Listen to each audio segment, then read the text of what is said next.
Hello children. Hunrei takha video ko ron siam to lo class pai kan lak to wang nia. Maro chu in lo revise nan te le in lo follow up nan. Claim zong ko ron siam le don video hi. Voina kan je to chu kan recap to chu chemical formulas and writing chemical formula, science through chemistry, atoms and molecules chapter mi khania heta hian thil poi mo lu tu kan nia he chapter hi he fundamentals of chemistry nia bulpui tak tak chemistry a chuan a formula hi zia thiam lo chemical formula hi zia thiam lo chuan chemistry chu a zia mak nei om do chuang lo ni chu ba chuan hei thiam chian me manga ya poi mo lu tu kan ni chu mi main he concept kan man don tak tak chuan a ru chakan thiam don tak tak chuan by ha tur magap tur then khathiom beta chu heng ions light table karon siam ho hi ni an tam lowa sodium potassium silver khat ni ko so pakhat metals a hian som pakhat an oma non metals le polyatomic ions and 3 4 5 6 7 8 9 10 11 12 13 14 and y25 vel kha imakap ni ba hat kha ngai ta ni thil har sa ni lowa and sodium hi Na kan ti kha 1 nia potassium K valency 1 hang hui i ba hat kha ngai ta ni ta hian thil aron om ta a copper hi Q plus anti copper 1 oh pakhat ti kim logal no nei mo there is another one kan ziak na lo kan ziak thoi main Q brick velia, or I should write copper true slash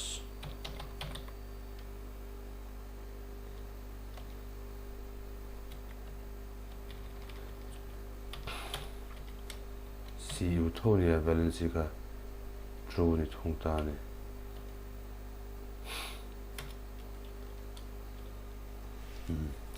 hete bulu uluk den lo entala tlaya thil dang lam deuh be chu copper le iron a hen kan mutani copper le iron hian valency hi chini an nei theya chona ron soi ngal da Q plus ati chuan 1 tinania emo acha chu copper ania roman horopin 1 kharon jiak sata a valency 1 ni copper true aron da chuan a valency 2 tina emo Q prit tin aron da the iron po achang iron 2 aron di chuan valency 2 iron 3 chuan valency 3 emo achang ferrous ti ron manga ferrous di chuan 2 ferric 3 hetai OUS di IC hemi suffix om zia chu OUS chu atlem jok soina IC kha tam jok hemi 2 le 3 kha soi chuang lova iron khan valency chi ni anei ta a atlem jok kha as ka tia atam jok kha ik in a top thongani valency hi combining capacity of an element of ions hi a definition nia amar chu khala kha nakina kana seidona structure of the atom te kan zir huna kha chu tuna chuna la point more ri lowa tuna point more ri lai ber chu heng a valency hi by hata atang kaina formula je huna aman tang kai dan thiam zo khani chon hela man non metals le polyatomic ion ho khalang veta tan hydrogen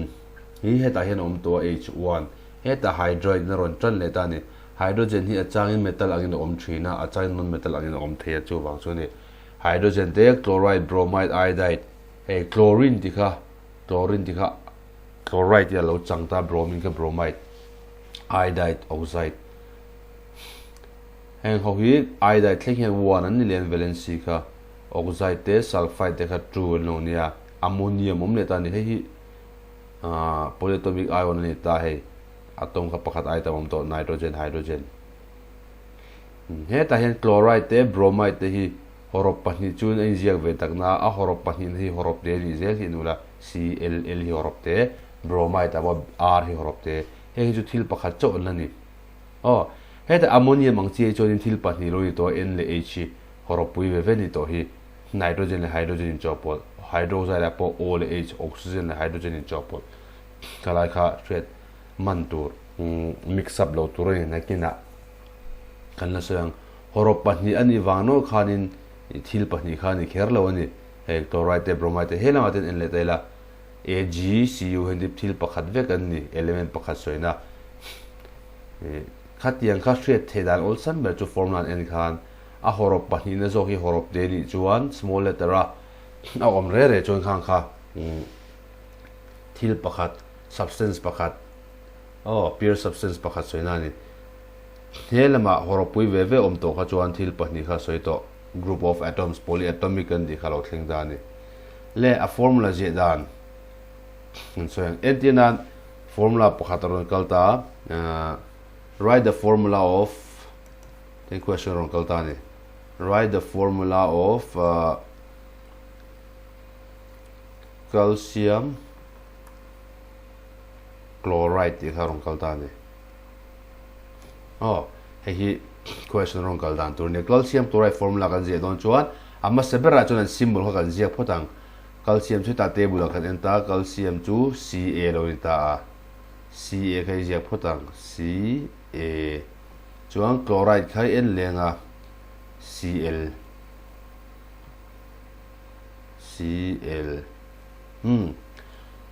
chuan khamin nu khan an valency kha kan da don ni achunga hin kan dang an symbol chunga khan calcium valency chu true ania eta himo true if you cannot see true lo ni ta calcium kha tan true ko da ta ni chloride kha ken velia chloride chu 1 ni ta ni valency he ta hi chuan hi anom kha kan sonang he lama hina kalanga he lama kalve thungang so I get Ca1 Cl true chuan one hi mathematics a numerator denominator ang deuh khan kan ziak la ngai lem lawa one kha chu zia la ngai lo ni so the formula is CaCl true okay kha answer ni mai ka thil har kha omre re lo ni chuti lai chuan calcium hydroxide te lokang hi inting formula kan je be dan tu calcium hydroxide formula je dan chu calcium CaG lenga hydroxide khi en lenga symbol OH in dan hi hydroxide chu OH chuan calcium chu kan thre to hei 2 ni ti kha hydroxide khi ngi kan ti chuan hydroxide chu 1 alo ni ta so I write 1 here chuan helama lo phei lenga hei helama phei le don soi tong khan 1 kha chu kan ziak lo hal meang OH ta hian a poimo ta helai nen an no lai chu ta chuan 2 kha da me ta a helai 2 kha ta da ron kal hal me ta ni heta ero jo kha tiang kha thei ve to lo asan chu ga soi tong khan hei OH horopui ve ve nia polyatomic khan ni tlat to polyatomic angchi ani to kha chuan 2 kha ba da ngo thei to lo bracket da te la ngai ta ni ti hian okay hei hi answer zo khan ta ni khatiang atom pakhatang chi Cl hei atot horop te ni hetiang ka chon 2 kha da me thei ta a hetiang ero chon 2 kha da me thei lo horop pui ve ni ka chon bracket ka ron om nge ngai ta ni pakhadang ti le te la aluminium sulfate hi claim in a say de wa kan en liang en ting hi formula je dan aluminium sulfate chu Al ani photanga aluminium kha eta aluminium ka ena Al along ta sulfate kha SO4 eta SO4 eta Al SO4 a number ga je dan hi uluk de en la a number ga atwa tero te ngan je thin ni Al kha valency 3 nia sulfate ro chu true ni chuan hei ta nakal lenga hei helama kal le bokang ingeno chuak Al true kha local don helama true SO4 khai jiak lenga 3 kha rongal don ma se tan 3 kha wa je thelo ka soi tong kan hei horok pui patni om hi he tiang ni re don bracket helai miang chikan bracket kha om lengai put bracket here 3 okay now let's do some problems. Another one. Textbook question. Write down the formula of sodium oxide, aluminum chloride, sodium sulfide, magnesium hydroxide. Itani. Amma saber hit don taila sodium oxide. Sodium chu Na niya, oxide chu O ni. Ang balance yan sodium 1, oxide true. Na 1 niya nga O true. Chuan helama lo pay le nga. Lama pay bo nga. I get Na true. Tapon bracket da nga lo re. At chan chu Na ka hi horok ten itlat. O 1 chu siya nga lo kwan dito ka. Then aluminum chloride.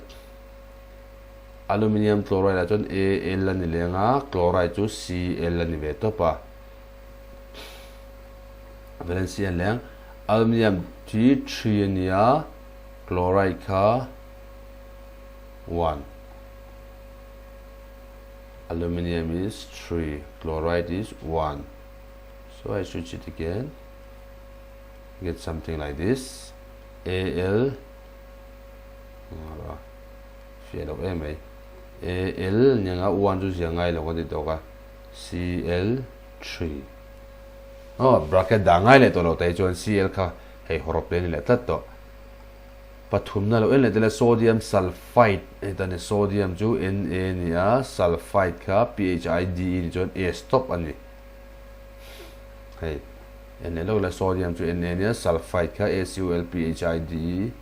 sulfide chi ni ma hey ACULPHIDE di le heta ACULPHIDE sulfide le sulfide oma and valency nang lawan formula and symbol po nang law sulfide ka valency true sodium 1 more sodium is 1 sulfide is true so difficulty le chuan the answer is Na true is the khana zo le da der ni to bera magnesium hydroxide magnesium is Mg hydroxide kaya kan di ka OH mo OH magnesium valence is true OH ka 1 ani